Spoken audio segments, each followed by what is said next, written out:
Hello everyone! So in this video, we will be doing a quick unboxing of the Radiomaster Boxer. This is a radio controller for your quad or probably a plane or even for RC cars. So there are a lot of things that you can use it for. This is quite big compared with the Zorro and TX12, but it is quite smaller than the TX16 series. There are a lot of TX16 in the market right now. Actually, I was looking for the TX16 because it has a full-size gimbal. Unlike the TX12 or even the Zorro, it has a quite small Hall sensor gimbal. Meanwhile, the TX16 and this Boxer has a full-size gimbal. And that is very important for precision. So, let's do this unboxing. Let's stop with this introduction and go directly to the unboxing. Actually, what makes the Radiomaster Boxer desirable right now, especially with the ELRS module, is that this has a 1-watt ELRS module inside. But you can also get this in different configurations such as multi-protocol, the 4-in-1, if I'm not mistaken. So, also, you have the option to put a large size battery inside. If you have used the Zorro, you will know that it has a very small battery, just an 18350s, and it's really difficult to use for long periods of time because the battery really doesn't last that long. You can also put a bigger battery, but it is not in the case, so it's dangling all over. So basically, this is a good alternative to the TX16, which is really the best controller right now, I think, but on a smaller package. So let's unbox this. So just inside the box, there are just some writings, but what we are interested is in the box. If you buy this, you will get it in this configuration. You have this bag. Such a nice bag coming from Radiomaster, actually. You also got some stickers, some Radiomaster stickers here, and some quick start guide. Okay, so let's put that aside. Let's look at how good and sleek this bag is. It's quite hard, typical for your gaming devices. Okay, so let's open up so we can see the Radiomaster inside. What I like about this is they have a free gimbal protector as well. Sweet. Okay, so you have this, I think, you have a controller here, USB Type-C. You have some extra springs. Yeah, you have a plug for your antenna if you will not use it. What else? You have some quality control certification from Radiomaster, as well as a free screen protector for your screen. Nothing else? Nothing else. Okay, nothing else. So this is the Boxer. Such a sweet little, it's not a little device, it's quite big, but you have some free space here on the side. Okay, so let's open up. Let's see what's in store for us. This has, as I have said earlier, there is a 1-watt ELRS module inside of this.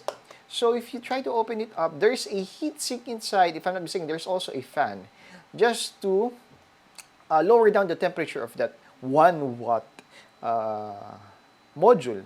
And since you have increased your wattage, of course, you increase as well the range of this controller.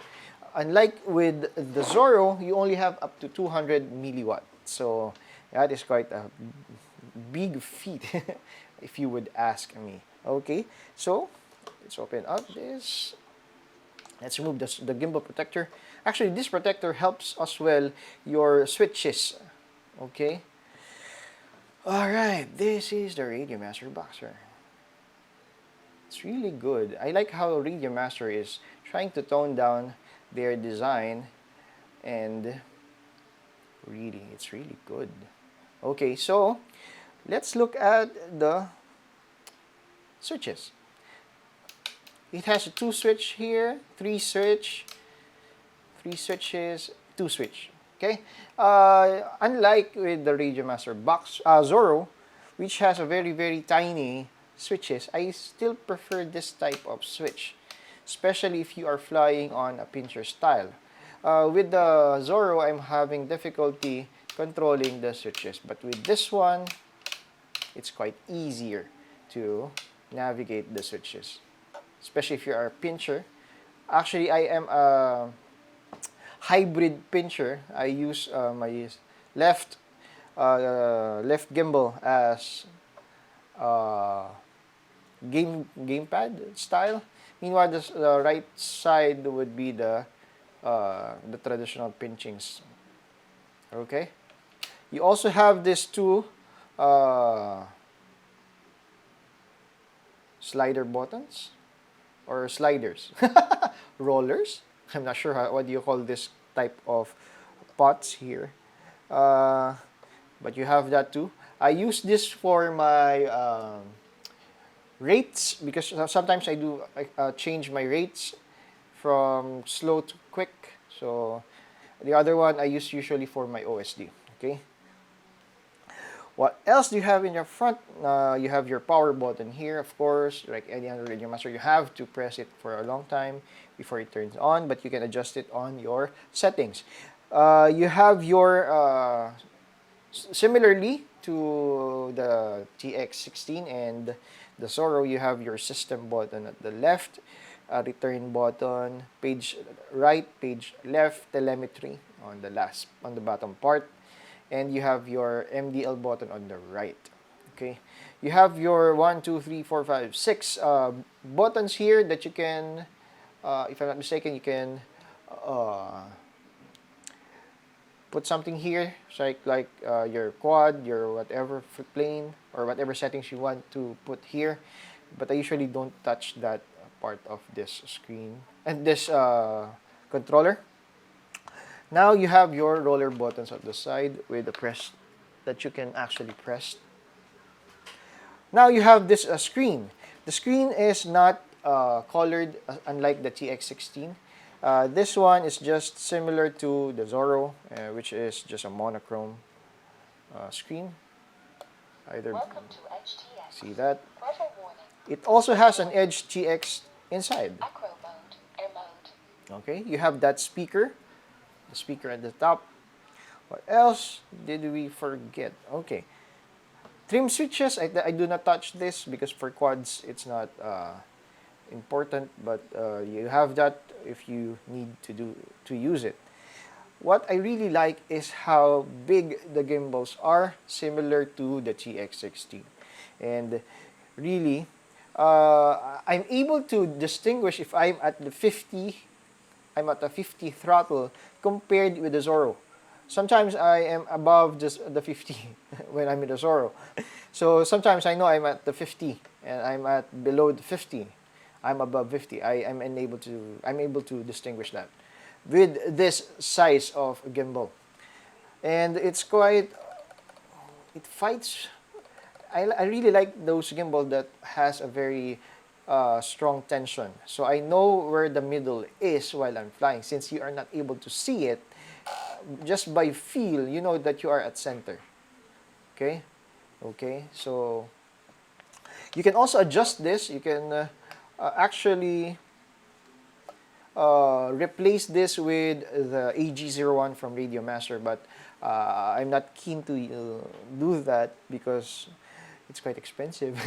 Also, I'm a bit worried to remove everything and try to place that. But probably in the future, this will be my go-to controller from now on. I like how the size of it It's not small, it's not big enough for my hands. I'm able to reach the switches. See, I'm able to, if I'm on a gaming mode, I'm also able to access everything quickly.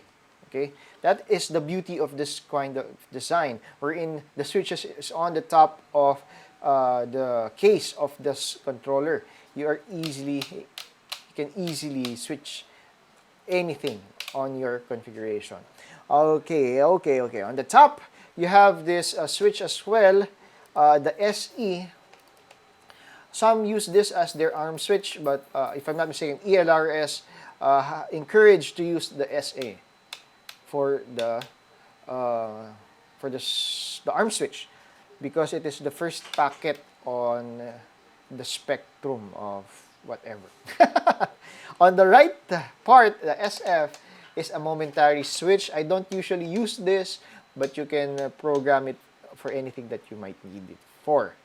I don't know. I'm not sure what the DSC stands for, but you have that port here. You have an earphone port, so if you want to hear the audio directly to a headset, you can use that as well. You have this USB Type-C for your directly connecting to your computer. Okay, at the bottom is the charging port. Okay, you have this T-type antenna that you can actually remove. This is an SMA antenna. This is the only thing that I don't like about this design. Unlike with the Zoro that you have a flippable antenna, this one, it's dangling. Okay, I think probably because of the very large wattage of the ELRS module inside, which is why they need this kind of antenna to dissipate heat and to give ample range for you when you fly. As we can see here at the back, they remove the stand. Instead, they give you this cloth type of holder. I like it. It's not that of a big deal for me. You have this, if you need, you have some other modules, you can place it here at the back. Okay. So you also have this rubber mat here for holding the master. You can actually replace this, if I'm not mistaken. You can put it as a leather one. I believe Radiomaster sells them as well. You have your battery holder here. Actually, I already have the 6,200 milliampere battery. This is good. It can last really long. I haven't charged this, but I already used this Boxer for a lot of flights already, and still it's on 7.6 volts, so that's quite long. Also, as you can see here, you have your micro SD card slot at the back of that, and this cover has an opening there. If ever you have an extra receiver that you put here, you can use your battery to power that up by letting it slide in this slot here. Okay, so that's basically the Radiomaster Boxer. Hopefully we can do some flights with this one, and this will be my daily driver from now on. And as always, see you on the next video. This was a quick unboxing. Hope to see you in the next one. Bye-bye.